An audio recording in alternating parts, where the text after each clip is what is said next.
All right, well, good afternoon, everyone. Thank you for being here. My name is Tanya Lubis, and I am an assistant professor in the College of Education here at Eastern Oregon University, but today my role is the director of the Center for Culturally Responsive Practices and the Oregon Teacher Pathway Program. Today we have two very special guests and friends that drove all night to get here because their flight was canceled, all the way from Bellingham, Washington, Western Washington University. And I will say, before I give their introductions, that this presentation today is brought to you in part by funding from the Oregon Department of Education and our partnership with IMESD grant that we received this year. So, without further ado, I will introduce our two speakers. This session will be predominantly led by Dr. Francisco Rios, who is a professor in the secondary education program at Western Washington University.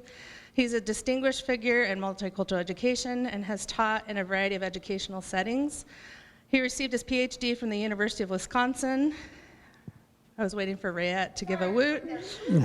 Before moving to Washington, he served as interim associate dean and while at CSUSM and department chair of University of Wyoming. He's also served as the dean of Woodring College of Education at Western Washington University, but decided he likes teaching a lot better.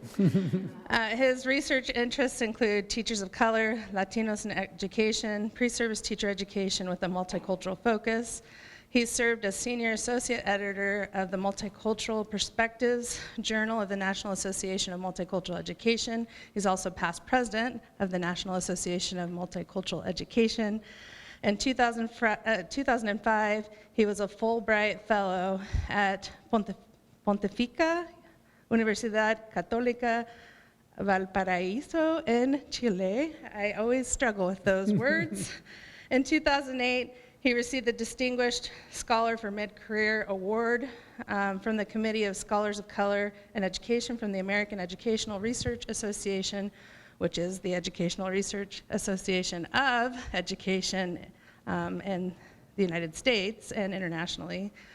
Aside from working in the field, he has also written numerous scholarly articles, books, and will be sharing today about some of that work.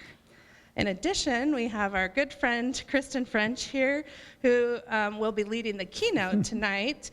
She is an associate professor in elementary education and director of the Center for Education, Equity, and Diversity at Western Washington University. She graduated from Western Washington University with a bachelor's degree in anthropology and a minor in Native American Studies and elementary education. She completed a master's degree at the University of Mass Amherst in bilingual ESL and multicultural education, and a PhD in language literacy and culture from the University of Massachusetts. She has taught in an urban magnet Montessori school in Massachusetts, returned to Western Washington after 21-year absence to join the College of Education. Her engaged scholarship includes multicultural teacher education, Indigenous education, decolonizing theory, and critical performance pedagogy. She is well known for her exceptional work in language literacy and culture, specifically in Indigenous education. And at WWU, she focuses on putting the theory of social justice into practice by offering rich opportunities for students to engage in the community work and focus on issues of equity. She's received numerous awards and recognition for her work, including Excellence in Teaching Award, and she has a multitude of publications and presentations, and most recently as part of a higher education and K-12 school partnership pilot project, which is no longer a pilot, right? It's the real deal now. That was awarded $400,000 to provide professional development. Both of our colleagues here are very, very humble, and they are a very, very big deal in education, but their humility is part of why we love them so much. They just spent a great hour with our Oregon Teacher Pathway college students, and they had some great conversations, and so we look forward to today a presentation by Dr. Rios with some special features by Dr. French, and leaning in and leaning on for diversity and justice. And we do have some friends online as well, so welcome, and we look forward to the next 60 to 90 minutes together in conversation. At the conclusion, there will be plenty of snacks still in the Simmons Gallery, which is the hallway outside, so please enjoy those as well. Thank you, and what a great opportunity it is for us to be here, and really a special thanks for Tanya for all that you did to make this, and your team of incredible folks who have done so much to make our travels here, not once, not twice, but 3 times, so special, and really feel so affirmed and valued by the way that we've been welcomed into your community. I chose this image here, The Dream by Patsy Valdez, thinking about us arriving last night at 1 o'clock in the morning. No, that's not why I chose that image. But at about 10 minutes after we arrived, I think I was just like her. I was completely out. But rather actually thought about a poet, Michael Carpenter, who talked about we do not sleep to dream, but we dream to change the world. And really thinking about this, these sets of presentations that we're doing over the next 2 days here, really as thinking about what is it that we're looking forward, what is that dream that we have around equity and justice that we're striving for. And so I just thought it was inappropriate. And again, given that we arrived last night at 1 o'clock, especially appropriate perhaps for what we're doing. So collectively, over the next 2 days, we're going to be doing 3 sets of presentations, and we've collectively described them as reimagining culturally sustaining pedagogy, equity, conscious leadership, land, and the pursuit of educational justice. And within that, as I mentioned, we'll be doing 3 different presentations. So I want to begin by offering the land acknowledgement that Eastern Oregon University has for itself. And I hope that you've all seen this. I want to, and hope we all collectively will humbly acknowledge the original inhabitants of the land Eastern Oregon University is upon, the Cayuse, Umatilla, Walla Walla, and Nez Perce people. We celebrate their traditions, languages, and stories. We acknowledge their continuing connection to this land, water, and community, and pay our respects to these original stewards of northeastern Oregon. And our students at Western are asking us that second set of questions then. Okay, you've done that now, but what does that mean? Now what? What does that mean in terms of our obligations? What does that mean in terms of our responsibilities? And what does that mean in terms of our commitments? And how do we tangibly and concretely move beyond simply acknowledging the land that we're on and really be able to say, here's what this means to us in terms of very practical terms and ways that we're going to be able to support those communities. So I'm going to just ask you just to take about 30 or 45 seconds or so and think about that answer to that question. Given this, now what?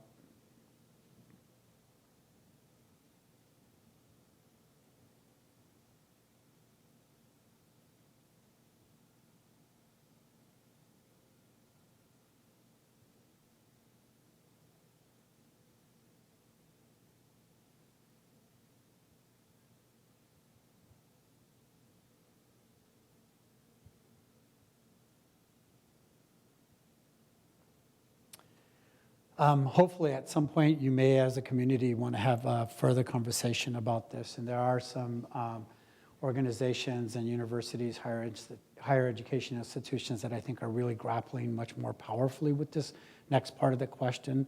One of the ones that I'd encourage you to take a look at is Michigan State Universities, who has a very clearly articulated description of what that means for that community in terms of where they're located in the state of Michigan. As we mentioned, we're doing 3 sets of presentations. This one's going to focus on leaning in and leading on for equity and diversity. I hope all of you are going to come back tonight to hear Dr. French, and the focus of her presentation is going to be toward tribal sovereignty and indigenous futurities in multicultural ed through land, water, place, and space. And it's going to be, I think, a really important conversation that potentially will help us begin thinking about the answer to that question that I asked up above. And then tomorrow, we'll have a workshop with teachers and student teachers and members of the community here that's going to be focusing on interrupting bias, challenging institutional barriers, and forging a pedagogy of place. So that just gives you a sense of kind of the collective amount of time that we're here and what we're engaged in.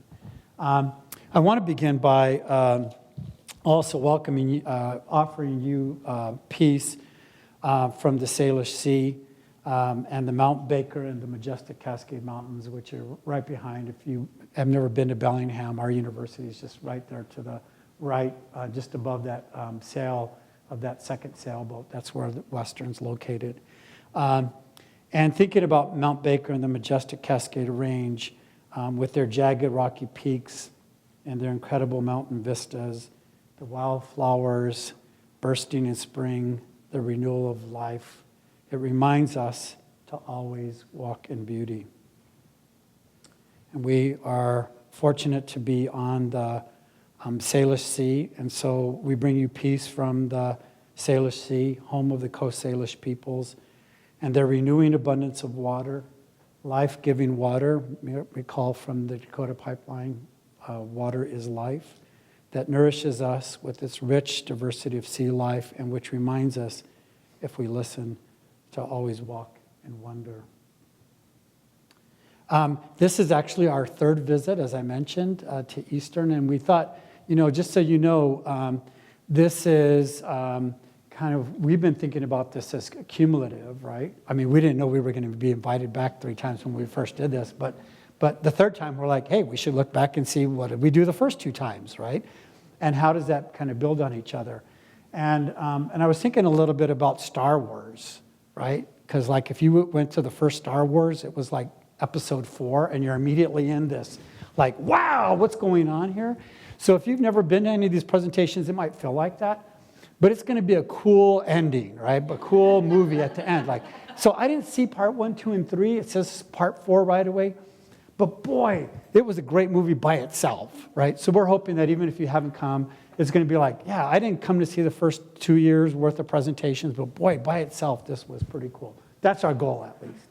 So in April 2016, we talked about, a couple of the themes that I chose, that I picked out when I looked at what we did, that we talked about equity and diversity and education as a human rights, and that thinking about it as a human rights project, right? That this isn't something, it's not just helping people feel good, or it's not something that we should just do to be politically correct, but we talked about it really as rooted in, and really rooting it in very specifically, human rights principles that are shaped and fashioned out of both the United Nations and UNESCO. We also shared a lot about our own personal narratives. And so we did a lot of storying. We talked a lot about who we were and our journey and our paths, and we got people telling us their stories as well. But we did so by way of these critical counter-narratives. In other words, we were sharing narratives that we were hoping disrupted the master story or the master narrative. And all around our own journeys around and our ongoing journeys around how we are ourselves working to develop a critical consciousness. Because like Paulo Freire mentions, all of us are unfinished, right? And we acknowledge our own unfinishedness in this work. You invited us back the next year, and in 2017, we started talking about how do we move beyond a deficit ideology and really begin focusing on an affirmative approach, an assets approach to diversity and difference. And we began talking at that time about valuing a radical imaginary, but also fostering critical hope. And it's so easy for people to lose hope because there's so many challenges right now, nationally and certainly in the field of education more specifically. How do we maintain that sense of hope? And you invited us back. And so this year, we thought, and it just seemed for us as we were planning and working with the team about what would make the most sense, to focus on leading and leadership, but also how we have to lean into that work. It's tough work. And so how do we lean into and lead for equity and justice, and then really begin to capitalize much more fully on that the notion of land, place, space, and water, land, place, space, and place and space. So that's kind of how we've kind of captured these 3 different versions or 3 different time periods that we've come and spent with you.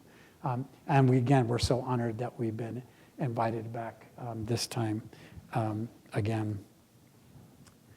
So one of the things that I've had, one of probably the most important experiences that I had in my professional career was I had the chance to work on the Wind River Indian Reservation when I was working at the University of Wyoming, working with Northern Arapaho and Eastern Shoshone And in particular, I was working with elders.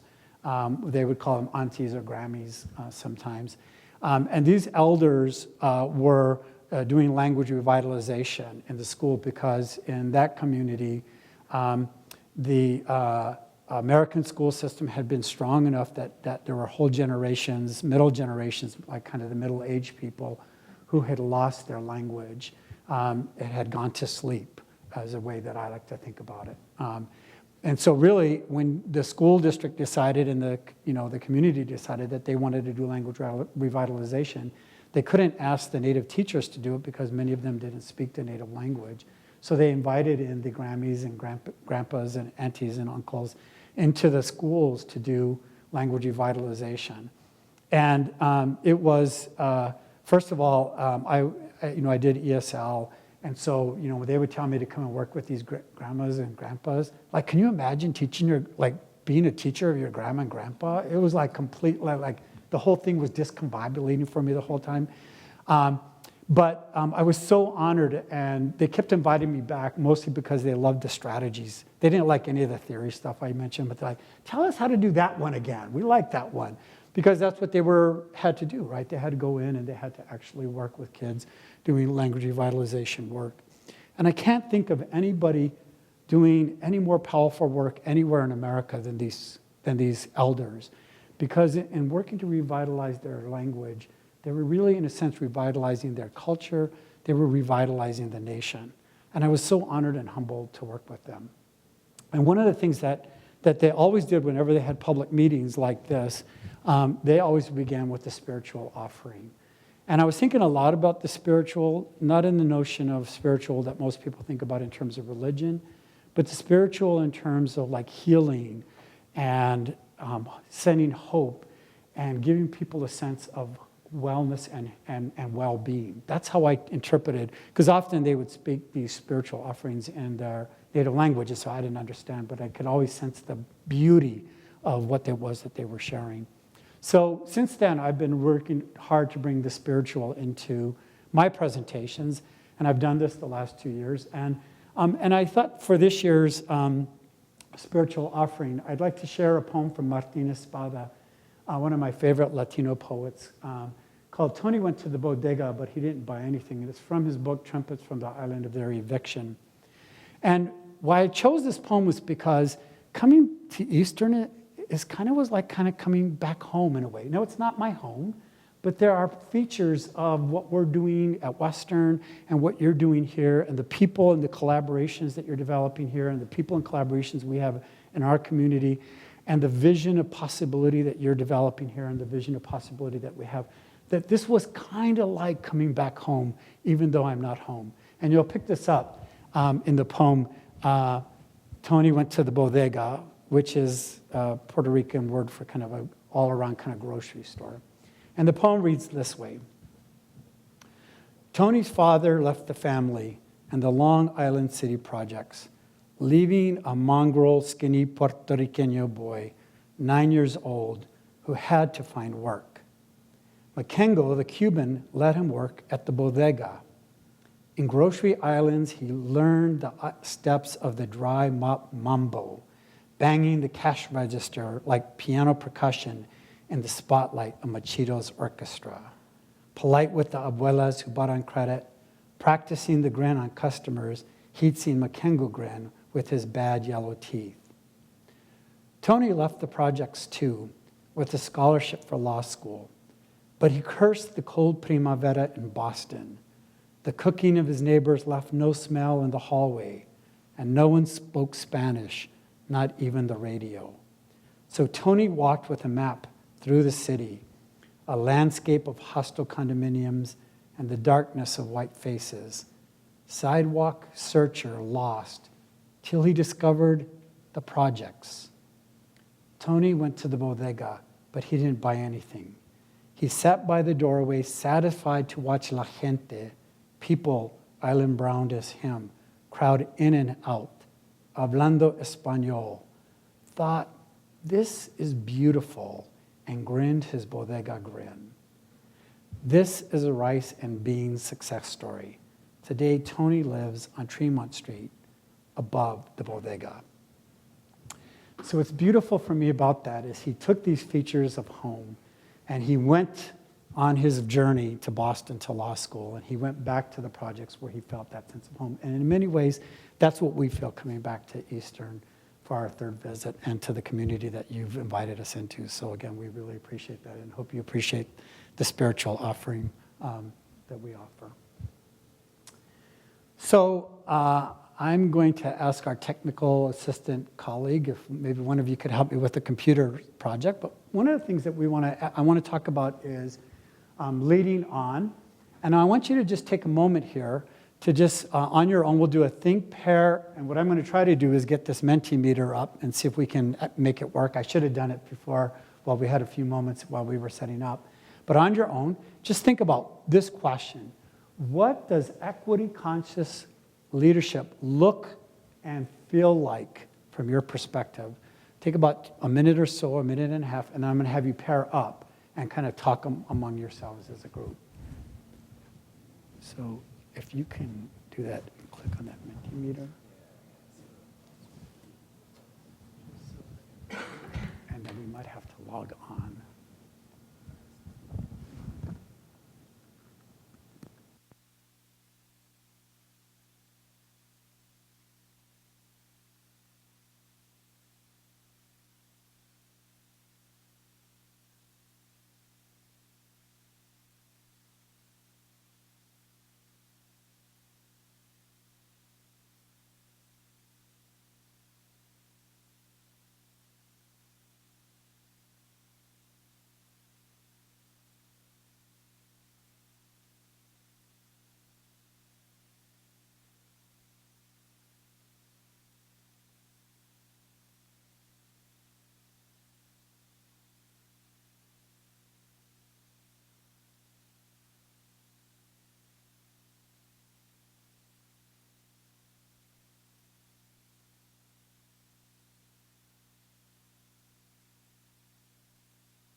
I wanted to make sure it didn't run back.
Huh? To do what?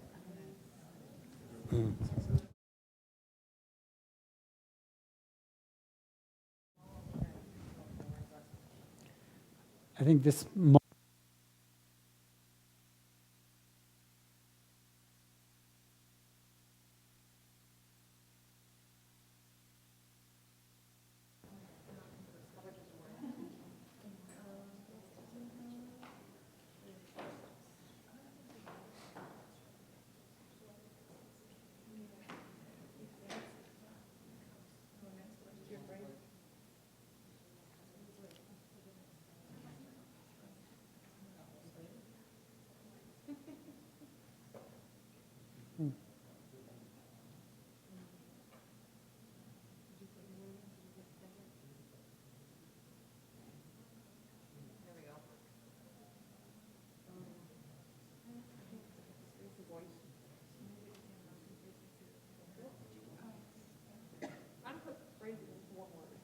Mm-hmm.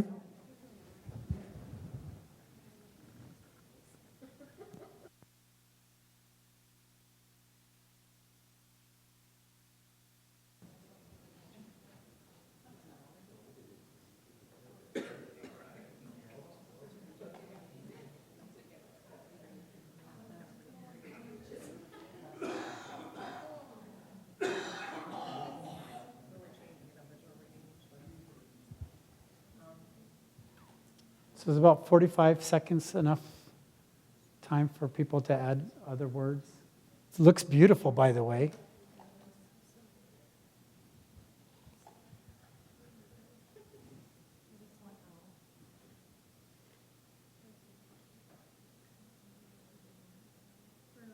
Mm.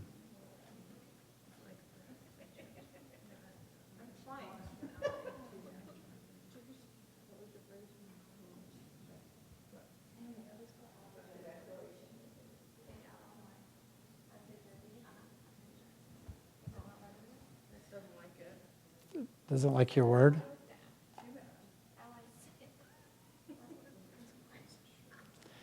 Okay. Well, again, this gives us a pretty good jumping off point. I mean, I love this, that what's right in the center there, right? Welcoming, respectful inclusion. What a beautiful way to think about it. And by the way, as you can imagine with these word walls, they're, the bigger, the more numbers of times that somebody puts a word, the bigger it becomes. And so thinking about what equity conscious leadership looks and feels like, it feels welcoming and it feels respectful and it is, it looks like inclusion. As you look up at at that word wall, anything that jump out at you? I mean, there's other fantastic words that are up there. Anything else that kind of just jumps out at you or catches your attention or sings to you in terms of maybe a word or a phrase? A worthwhile challenge, right? That's part of that, again, leaning in, right? It's going to be challenging, but at the end, it's the right thing to do and it's going to be worthwhile, right? Good. What else? Anything else jump out at you? Voices unsilenced. Yeah. Right? Why does that kind of sing to you, or why does that kind of jump out at for you? It's empowering. Mm-hmm. For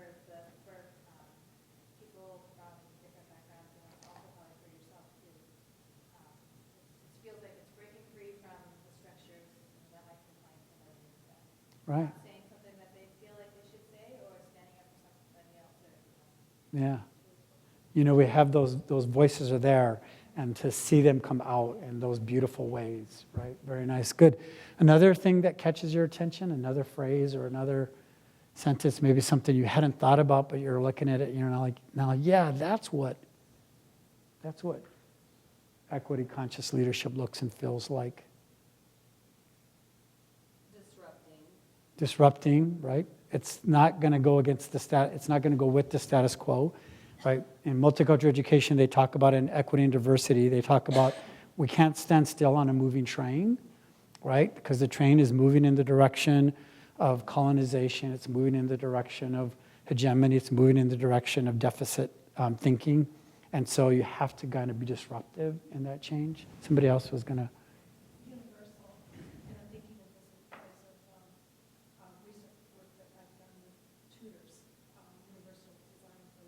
and how important it is that everyone has access into the subject. Right, good. So how do we make sure that everybody, and again, that word inclusion was really one of the big words that, so how do we do that? And one way to do that is to think about it in terms of that kind of universal design. Well, I hope you appreciate, fantastic words. Thank you for contributing that to this work. Now let me see if I can go back to the PowerPoint. We'll do one more of these, by the way, a little bit further on in the presentation.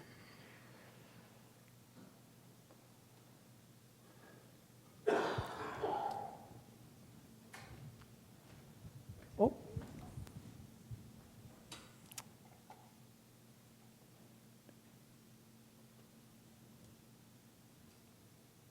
So I titled this Leaning In and Leading On, and I purposefully was thinking about that idea of leaning in first. Because as you mentioned, Kristen, it is going to be challenging. We do got to push against, we have to go against the grain.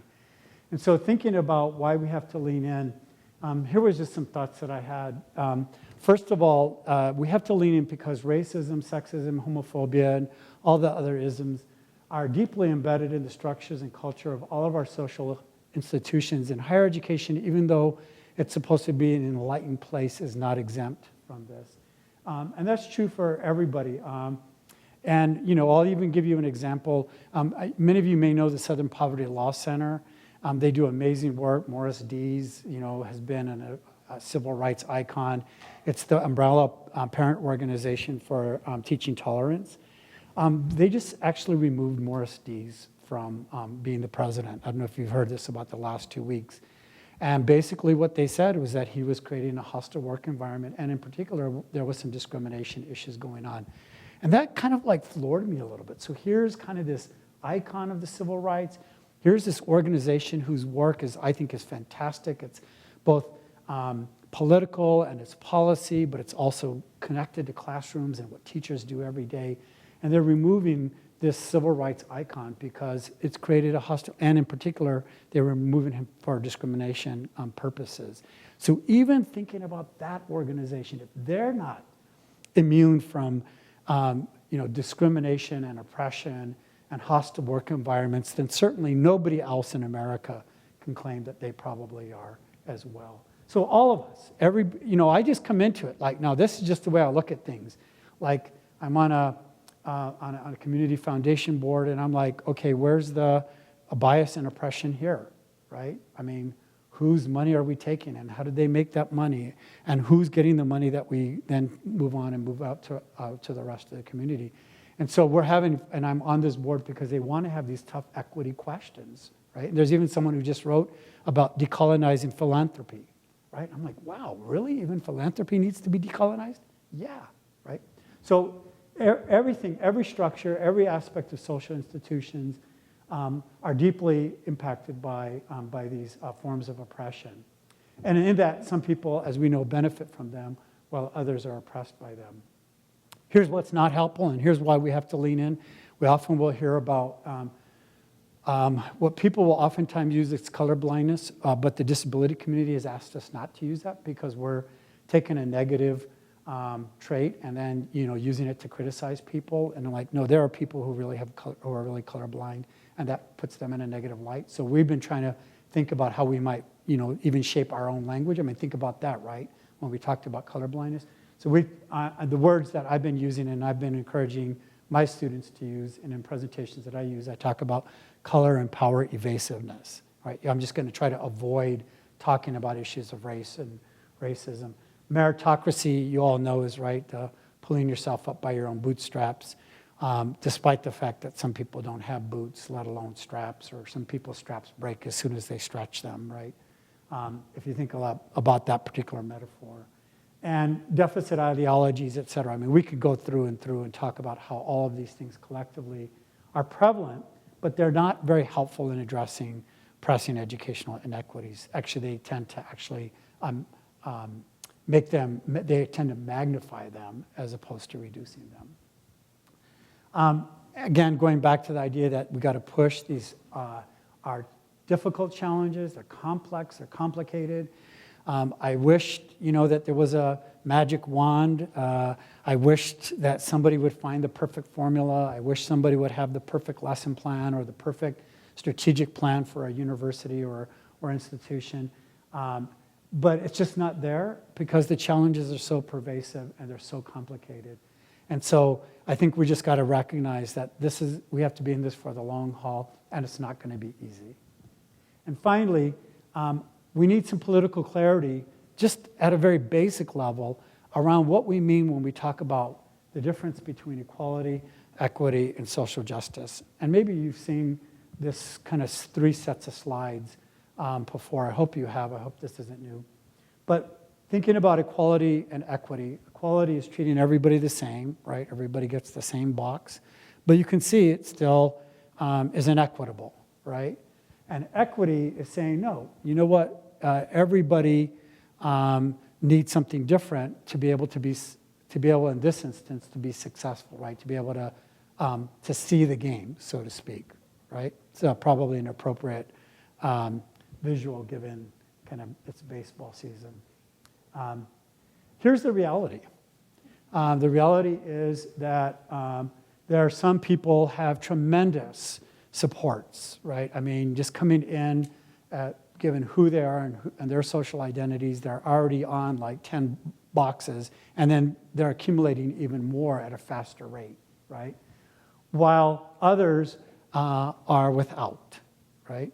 And so that's really probably a better description there of kind of what's with respect to reality.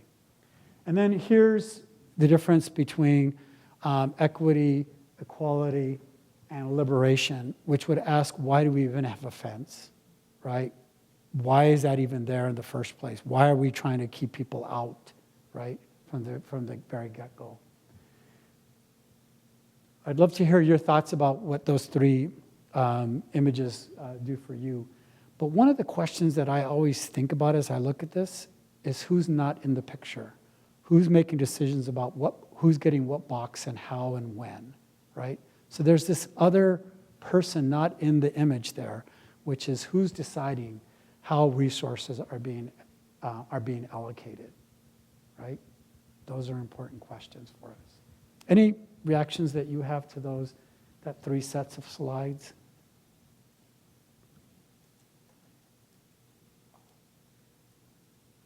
I have this impact on people, by the way, and I'm fine with it. I've learned to deal with it. So go ahead, Dan. So I think the big buzzword in the state right now is that we look at everything through an equity lens. Right. And I'm not sure that an equity lens is anything but myopic at times and not looking at bigger pictures. Right, that liberation, or that's what I would call social justice, right? I mean, that's where you begin thinking about structures. That's when you begin, not just what do you need to be able to be successful, but why do we have these structures in place in the first place, and who do they value, who gets affirmed by those, who gets privileged by those, and who's disadvantaged by those structures, right? And so that's really where that social justice piece comes in. When someone says, I'm doing social justice work, they're pushing against policies and practices of whatever organization they're part of and really asking how can things be done differently and better, right? Good. What else? Was it helpful, by the way, to see those kind of 3? And again, hopefully at minimum, that helps us all kind of at least get on a common page. So I'm going to, for about the next 15 minutes or so, and then I hope we can have a time for some conversation here. I want to just use the framework that Sean Harper, who's a professor at USC in California, and is the incoming president of the AERA, American Education Research Association, African American scholar, has done with when he describes what constitutes race-conscious and equity-conscious leadership. And he talks about that we need to understand the current political moment, and we need to have authentic communication and collaborations, and we need to understand the history and current conditions of this local place, of our own local, because how these things play out differently in various contexts. So what's going on right here, right now, and historically. And then we need to act on these issues. Acknowledge, question, act, reflect, acknowledge, question, reflect, et cetera.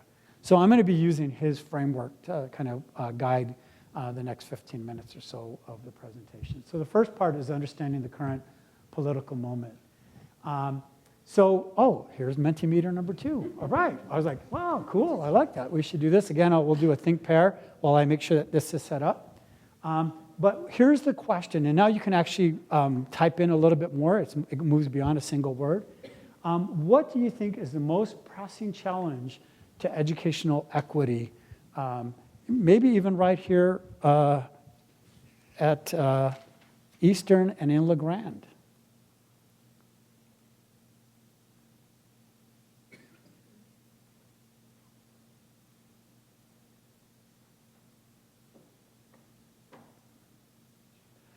And by the way, you don't have to, I think you get to punch in, I don't think you have to punch in the code anymore. I think you get to go right away. But this time you can write the actual, you can actually make a statement here.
All right, anything, as you look at that list, is there anything that jumps out at you in particular that, that you would just like to call out, or that you'd like to just highlight, or just, again, something that just really for you is spot on?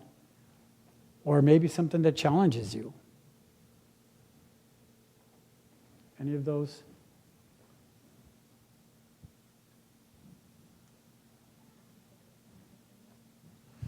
I put in homelessness, but I was thinking of the city, and I was thinking specifically of Grant High School. Mm, My children were there, which was a while ago. There were 100 homeless students, wow. couch surfing, sleeping in car, couldn't go home. Yeah, It's just like this big yeah. issue. Do you know what that is like more contemporarily? Do you know, is that still? So homelessness.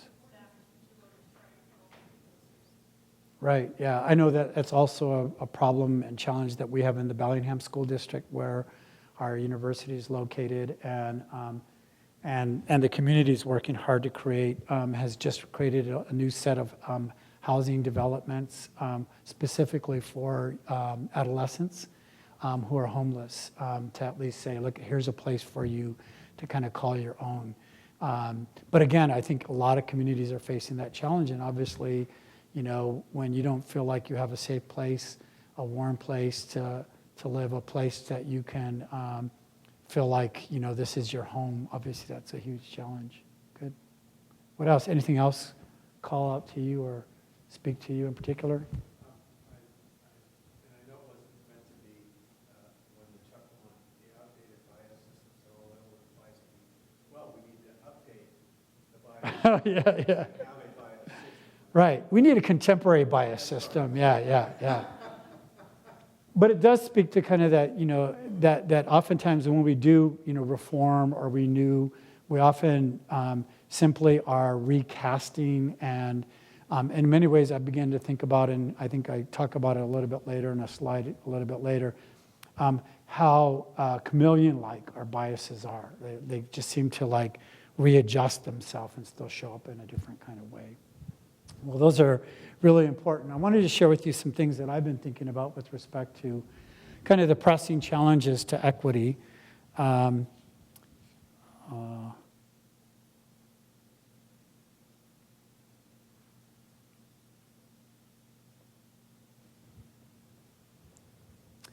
So I've been thinking a lot about both, kind of even the bigger picture, right? Not just what's going on locally or what's going on in education, but what's this bigger picture? And, you think about things like, the increasing income inequality gap, the kind of the division, the discord, the dysfunction. I mean, we see it playing out right now in Washington, D.C., but it's also playing out in our communities and in our nation, in our states. Our students are like, hey, we have no idea what kind of jobs we're going to be having, that they're going to even be there in the next 20 years. And there was a really great report just yesterday on National Public Radio, it was either yesterday or on Tuesday, about a person who been in prison for 20 years, and he was like, what? There's something called the internet? Like, he didn't even know, right? I mean, that didn't even exist. We kind of forget. We almost think about it as like taken for granted. But imagine what 20 years from now, the kind of technology and what does that mean for people in terms of their future? And then, the long-standing evils, what Martin Luther King, called the tripartite, forms of evil, racism, classism, ableism, homophobia, patriarchy, and even this kind of whole assault on truth, right? Like, this kind of sense that we can't trust anything that even the media, people whose jobs it is to try to uncover at least a greater sense of the truth, are under assault. In education, these are some of the things, and for those, I apologize for those of you who aren't in education, but these are the things that we're seeing in education. Kind of a continuing erosion of important civil and educational rights. In particular, there were some important rights put in place for LGBTQ communities that have been eroded under the current head of the Department of Education. diminished rights for sexual assault victims, kind of a turn to more interest in protecting the accused, rejection of integration policies that have been going on and is essentially resulting in this amazing resegregation of schools. Schools are, if you look at Project Zero, they will describe schools as almost as segregated as before the Brown versus Board of Education court ruling. Gary Orfeld's work at UCLA in this area is fantastic.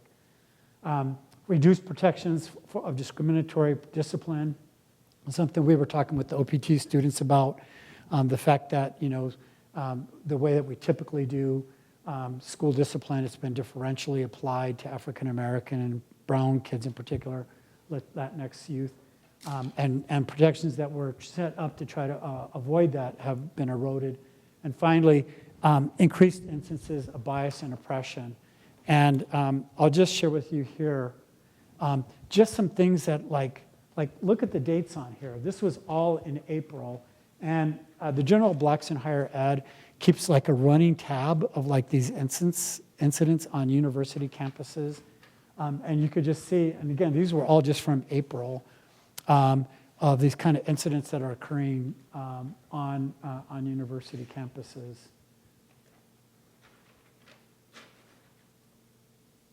I mean, just looking at the headline, right? White supremacists are targeting college campuses like never before, according to the Southern Poverty Law Center. 250% increase in white supremacist attacks from fall 2016 to fall 2017, affecting 260 campuses, and 140 instances just in fall of 27 alone. And always that tension between, is that freedom of speech though, or is that white supremacy, and how does that push off against inclusive excellence? And then just the fact that higher ed just continues to struggle with academic achievement for all groups of people. And this comes from the ACE, American Council for Education, and it was reported by the National Education Policy Center. But it was a study that was done, and you can just look at the achievement rates and the completion rates and how differential it is for students based on a racial category. I don't know, anything stick out for you there?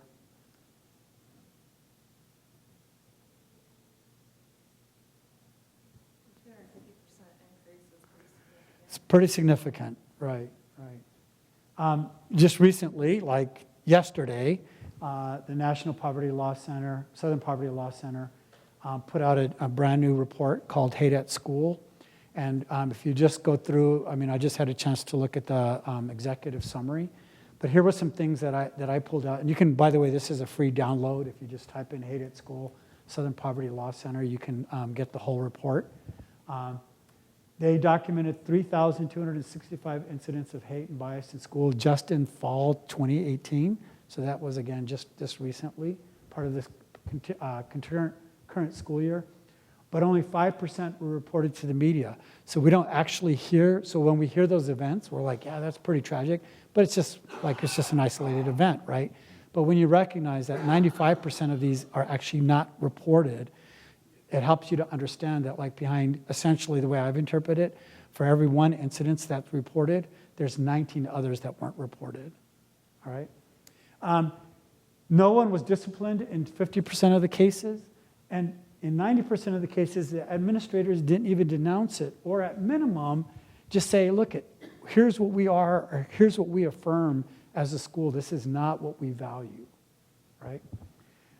And the biggest attacks that they've documented, the biggest categories are racism, anti-Semitism, as you can imagine, especially given some of the recent shootings in synagogues, anti-Latinx, particularly around immigration issues, and anti-LGBTQ. And so these aren't just like random attacks of bias, but they tend to be focused on an attack on an approach to certain groups of particular social identity groups. So I'm looking forward to digging into that report a little bit more. Encourage you to take a look at it as well. So that's the current political moment. I mean, that's the task. That's what I mentioned when I said we're not, we have to lean into this because of where we're headed right now and where we're going and what we're seeing. The second is to seek authentic communication and collaborations. And in this, we can think about, how do we help people move beyond white fragility? So if you know a little bit about Robin DiAngelo's work on white fragility, really important work for how do we move, how do we have these kind of really tough and difficult conversations with white people who oftentimes are very fragile, and that's kind of problematic thinking about fragile, but at least having that conversation about race and not having white people become defensive about it, essentially. It requires empathy, patience, and emotional intelligence because it's going to be discomfortable. It's going to be uncomfortable and discomforting. It's going to require that people do the work. It can't be just like, well, just tell me what you need, or tell me what your needs are, or tell me about yourself, that, how can I make this a more welcoming place? I mean, we definitely have to invite those voices in, but we can't assume that they should be doing the work. Well, we haven't done the work in advance as well. And then working to create solidarity via collaborative relationships with people from marginalized communities. And one of my things that I love about being a faculty member again is I get to actually read academic articles and not reports from the state and reports from the organization. And one of my students pointed to me to this article by Kasem called Chicana Feminism as a Bridge, the Struggle of a White Woman Seeking an Alternative to the Eclipsing Embodiment of Whiteness. And she really talks about her own journey as a white person and how Chicana feminism as a theory really helped her to understand her place and how she could be more successful. And I even like this, she talked about one thing, like she has to learn to wait while being white, which I thought was pretty cool. We always hear about like driving while being black or, walking while being brown. Well, you have to, as a white person, you have to wait. You have to learn to wait. And in that, she's really talking about being patient and being open and really listening. She talks about focusing your effort on unlearning whiteness and pursuing decolonial thinking, something that Dr. Francis is going to be talking about this evening. And finally, she talks about engaging in this work with a depth of gratitude, recognizing that people, when they do share their indigenous knowledges, their local community and cultural knowledge, that we have to honor and value that that's sacred knowledge. And how do we do that in a really good way, right? A fantastic, very provocative piece, and encourage you to take a look at it. It's probably one of my new faves.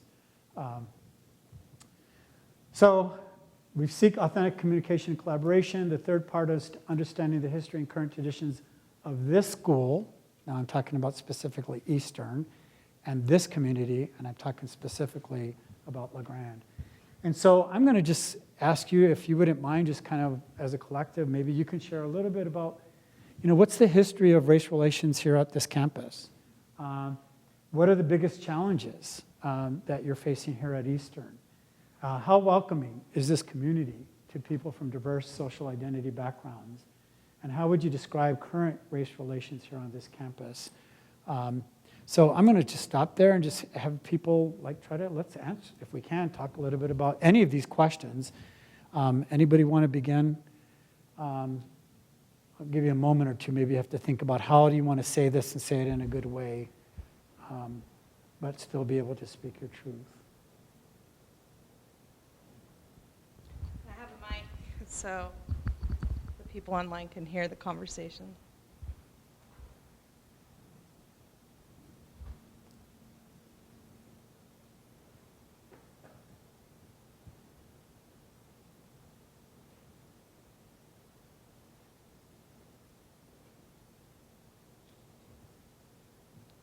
Well, I will start.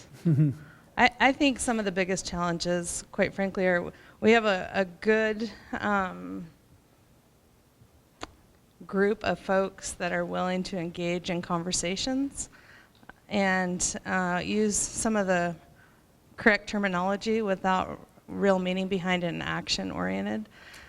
So unfortunately, I think we often will fall to complacency and doing things the way we've always done them under the guise of some policies and programs that look like we're doing great work. So it looks good on paper, but maybe not as action-oriented as one would think. And even, it's a bold statement, but even looking around the room, who's here, who's present, who's willing to engage, I think is a good indicator of, and I love that everybody who is here, but who's missing and why.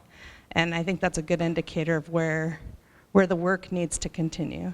I know that's bold, so. Yeah, good. And I saw that word complicit when we did the word wall too. That some people had talked about that. Good. Anybody else willing to share? These are tough questions, by the way. I recognize that.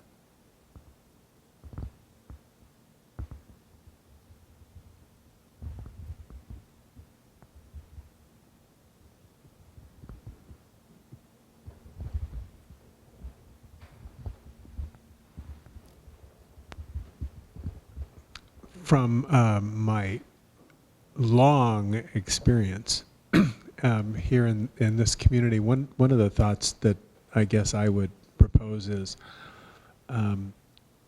we're what I would describe as a typical rural community. Mm-hmm.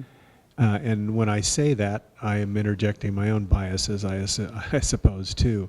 But there's a tendency for rural to be thought of as closed, that people largely have been there and settled. We're a little different in LeGrand in the sense that we have the university, which Right. does bring diversity into the community. But what I've noted over the years is, and I'm going to get to another point if I don't forget it, that we really don't have a place for many people who come in to our community that fits them. Mm-hmm.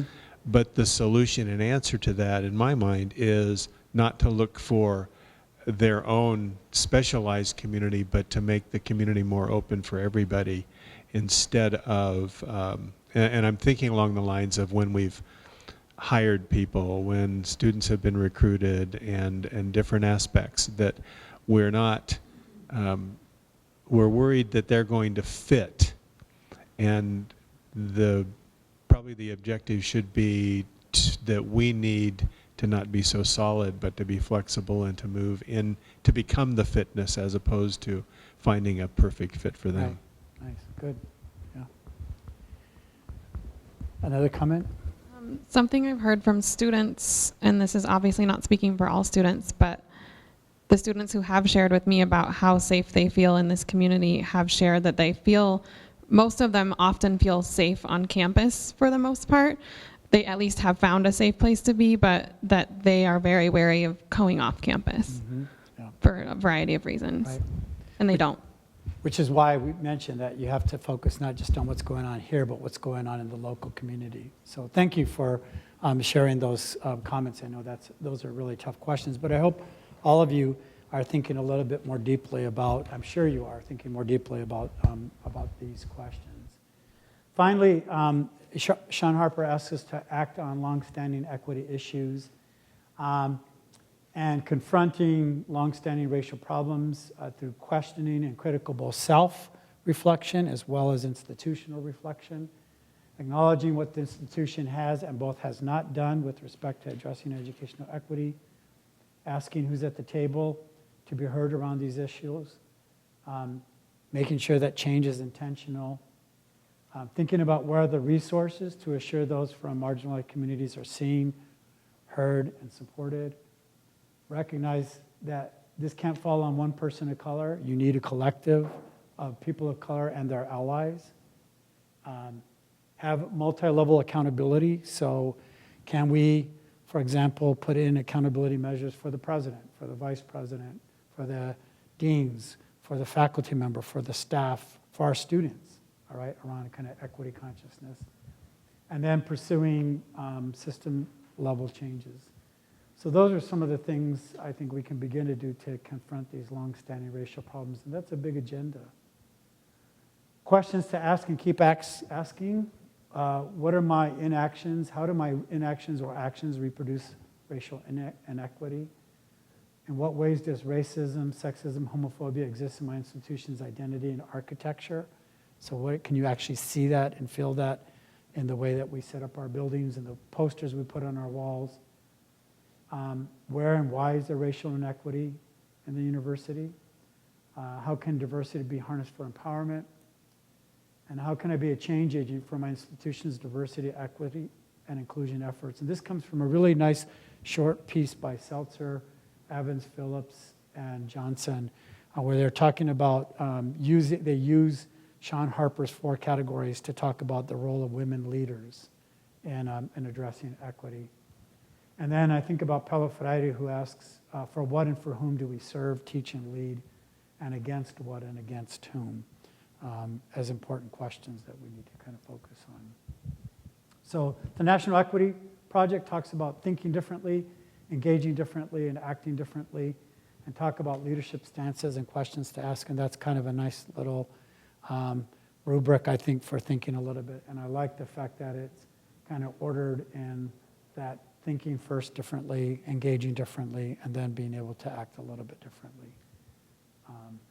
So you can just, I don't know if this, I mean, I know this is being recorded, but I don't know if the PowerPoint's going to be available through you. Yeah, so if you want to get it there. I asked Kristen to talk a little bit about what she's learned about leading, and so let's hear from her. Beautiful voice and perspective. Thanks, Francisco.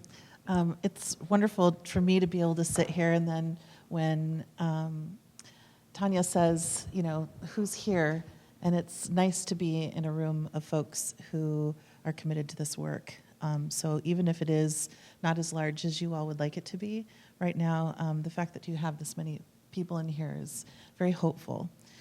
Francisco asked me to, when we were talking about, you know, we're super committed to each other's work, and we have been, and for those of you who have met us both in the years past, you'll know that Dr. Rios was a mentor of mine prior to him even knowing that I existed. So I followed all of his scholarship and would go to conferences to hear him speak, and had such an incredible opportunity to learn with Francisco Rios as a dean. So you can imagine having one of your academic heroes be your dean was pretty incredible. And then now we get to continue to work together as colleagues, and it's just been an honor. And I said, you know, when I talk about leadership and what's been important to me, it's been mentorship. And so I want to talk about you. And he says, no, you can't talk about me. So sorry. I had to talk about you. So with that, I would say that probably for me, in terms of the question of lessons learned around leadership, has been to be able to watch great leaders. And generally, my experience, especially with Francisco and also with Dr. Sonia Nieto, has been that they don't say, this is what great leadership looks like. They just are that. And so one of a recent conversation that we had that I shared with one of our university leaders was about, you know, being aware of your community and watching folks who are leaders and pay attention to their leadership styles and you know, emulate the things that you find that are wonderful. So again, I've had great folks who are leaders who I have been able to watch and learn from. So I'd say beyond the modeling mentorship, I think for me, and I'm not putting myself in the category as being a leader. I think that I'm still working on that and taking cues from my students. So I often say that we don't get to decide that we're going to be mentors. Our students choose that for us. And so in this journey in trying to walk in a good way in the world within the positions that I hold at the university, I'd say that deep listening is probably the most valuable skill. And that is always difficult. So really listening to what the students need, listening to my colleagues, listening to what's happening at the university level, but also in our community, and taking action towards that. I'd also say holding loving space. And my daughter is, and I'll talk a little bit about it tonight, but my daughter is a farmer, and we are both lovers of bell hooks. And bell hooks had and I can't remember the spiritual leader at the moment, but Bell Hooks met with the spiritual leader and was so excited to meet with this person and said, and the first thing she says is, "I'm so angry." So she was dealing with, stuff at the university and she was struggling. And so she meets a spiritual leader and the only thing she can say is, "I'm so angry." And the spiritual leader says back, well, use that anger as compost for your spiritual garden. It's like, whoa. So my daughter reminds me that sometimes I'll text her and say, "I'm so angry." And she'll say, use this as compost for your spiritual garden. So I think that holding loving space is also for me really important. And Bell Hooks talks about holding loving space. So, I think that's part of that is about grounding the work in humility and integrity. And those are two really easy words to say, but they're probably the most difficult, I think, to actually enact is what does it look like to be humble? So we're all learners. We're always in the process of learning, and it's okay not to know, and it's really okay to listen and learn from folks. And then the integrity piece, it's a challenge, and it's often a challenge. We're looking at the national trends when it's publicly okay to be deceptive or lie or not have integrity, and that's a leadership style that's being modeled for us nationally. So I think that it's even more important for us to act with integrity, to know the foundations that we live by, and to actively work towards living by those and knowing that we're going to fail miserably, but that we keep working towards that. I think another one that has been a challenge, and I'm looking specifically at Tanya and knowing that you and your team are also challenged by this, it's a blessing and a curse, which is being available. And I think it's really important to be available and to not say no to our students and our colleagues and our communities and our institutions when there's challenges.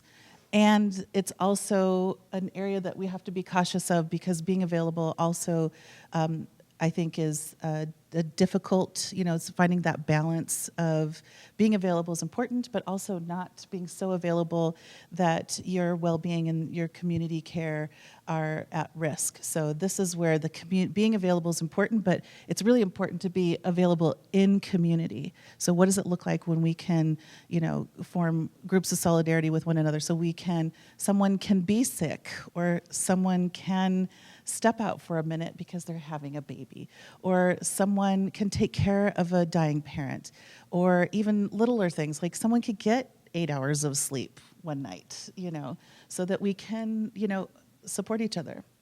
And then finally, I think that in terms of equity conscious leadership, building community and collaboration, which just goes again. So I think that speaks for itself, but I'll talk a little bit tonight about what it looks like to build community when we're trying to do tribal sovereignty work, and that comes at multiple different levels, not just tribal community, but also administration, and how we do that in a good way. So those are my couple of senses.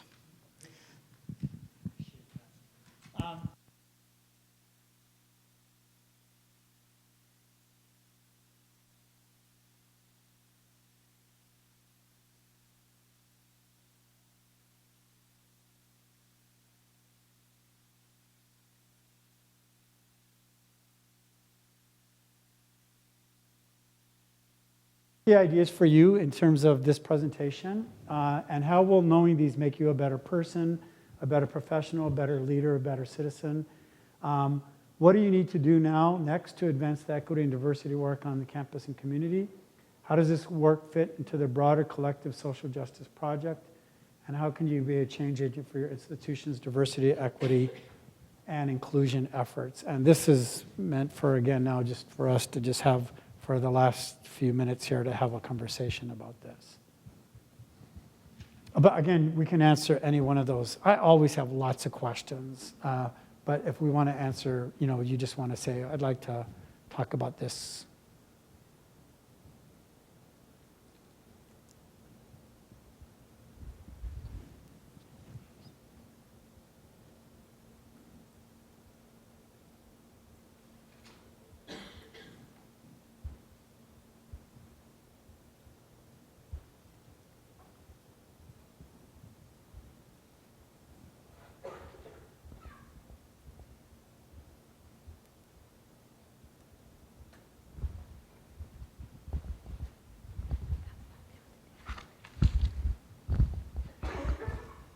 We have an epidemic of timidity in this group today, I think. It's an epidemic. Yes. I like that, yeah. The one that strikes me is the second one, and what do we need to know to advance this work in the campus and community? And we've already observed that although we're a great group that's here today, there's a lot of people who aren't here. And I'm not sure how. I think our task is to find a way to engage all those people in all of these efforts, because I know for the, what's it been, 5 years you've been doing all this stuff. This isn't just about the College of Education or just education. It's about a need for this whole thing within the greater university, and everybody needs to somehow get a picture that, yeah, that's important, and I need to engage this in some way to help not only what I do, but what the students that I serve. Great, very nice. So I'm going to turn to the provost to solve that problem for us. So.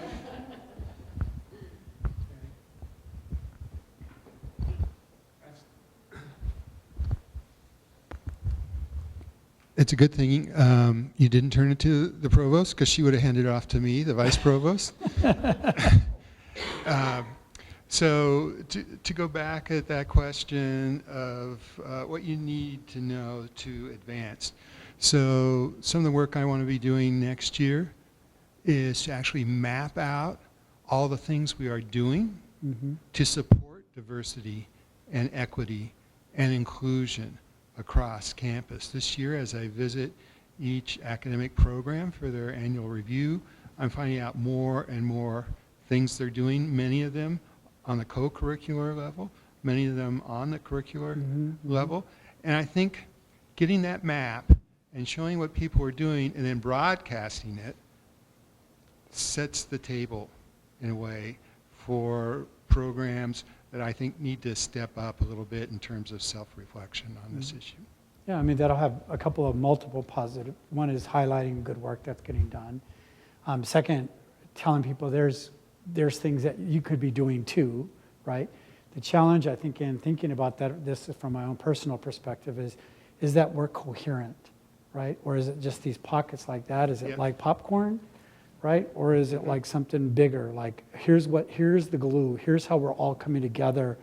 And because we're not just doing these individual efforts in different places and these little moments of, people who are making extraordinary efforts, or departments or organizations, but how does that cohere around and come together to create something bigger than just our own individual efforts, right? That's going to be the challenge. Again, it's really important that we do that, but it's also important to say, like, okay, what unites all this work, and then how do we bring that into that container where it says, now we're bigger than just these individual efforts that are going on. Very wise of you. What else?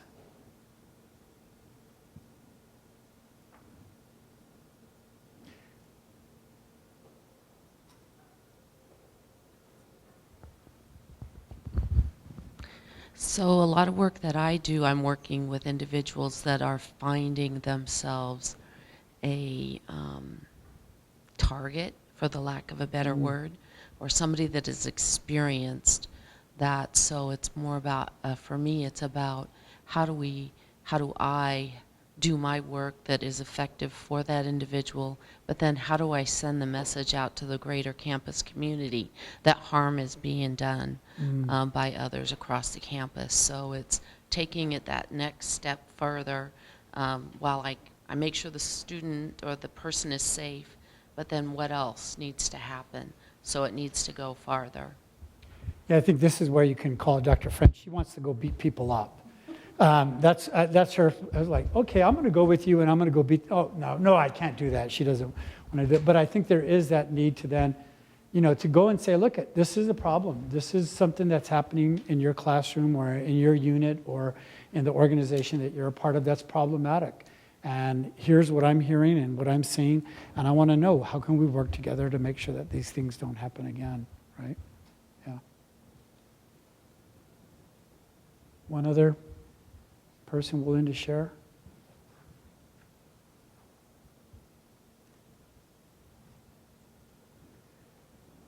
Okay, I think I have one more slide. Well, mil gracias. If you haven't had a chance to encounter Robin Kimmerer's work, she just writes absolutely brilliant on so many different levels. She has a really beautiful kind of prayer for Thanksgiving. It's a hot and sunny. Is it hot and sunny prayer for Thanksgiving or something like that, right? And she wrote a piece about that prayer. It's a really long prayer. It's beautiful. Those of you who are teaching, it's a great thing to bring into your class in November, right around the Thanksgiving time, because it's really this gracious. And here's what she writes is one part of the prayer, and then that's in italics. And then here's her description of that in her piece, Allegiance to Gratitude, where she kind of takes each part of the poem and then she talks about it a little bit more. So she says, we put our minds together as one and thank all the birds who move and fly about over our heads. The Creator gave them a gift of beautiful songs. Each morning they greet the day, and their songs remind us to enjoy and appreciate life. The eagle was chosen to be the leader and to watch over the world. To all the birds, from the smallest to the longest, we send our joyful greetings and thanks. Now our minds are one. And the rest of the prayer for Thanksgiving, she always ends these big collections with, and now our minds are one. And here's what she wrote about that particular section. She says, it reminds them that much is expected of them eventually. It says this is what it means to be a good leader, to have vision, and to be generous, and to sacrifice on behalf of the people. Like the maple, leaders are the first to offer their gifts. It reminds the whole community that leadership is rooted not in power and authority, but in service and wisdom. Well, on behalf of Dr. French and I, we want to thank you for being here this afternoon. Again, this is home. So this is the Kristen and Francisco success story. This is our little bodega that we come back to and we don't buy anything, just like Tony. We don't buy anything, but it feels like home. So thank you again for your works.